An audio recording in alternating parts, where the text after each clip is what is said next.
Men bardıq o yerdə mına ejekler qarindaşlarıma aytып элем, эч качан өзүңөрдүн күйөөңөрдү балдарыңарга жамандабагыла. Анткени себеп ошол эмесде өзүңөрдүн төркүнүңөргө жамандап барбагыла. Кошуна, колоңго, подружкаңа эч качан жамандабагыла. Анткени себеп ошол жамандаш менен бул кыргызда сөз бар. Элди кат урушат. Эси кеткен болушат дейт. Бирчини менен бирчини сөз илчек кагышат сөзсүз. Бирок эртең күндө кайра жарашып алышы мүмкүн.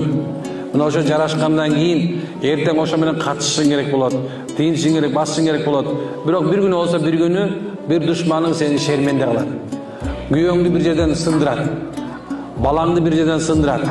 Ошон сен акылдуу болуңуздар.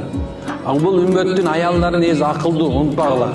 Ал эми акылсыздарына Кудайым дес берсин. Эмне дейбиз? Ошо үчүн могу ападай, бой жекедей машалла. Ошо 5 балаңыздын бардыгы тең кары хафиз болсун.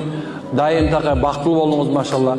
Ошо балдарыңыздан мындай оомат деп коет. Адамга оомат келет. Ар кимге ар кандай мезгилде оомат келет. Бирөөнү 10 жашта эле оомат келип калышы мүмкүн. Бирөөнү 60-та, бирөөнү болсо эмнекен ошо балдары себептүү Кудай таалам жакшылыктарды жазып койгон. Демек азыр кыйналып атасыз. Эртең ошо балдарыңыздын жакшылыгы менен Кудайым буйрса, ошол бул жашоодо көрбөгөн жакшылыктарды иншалла балаңыз менен көрөсүз деген ойдомун. Алла береке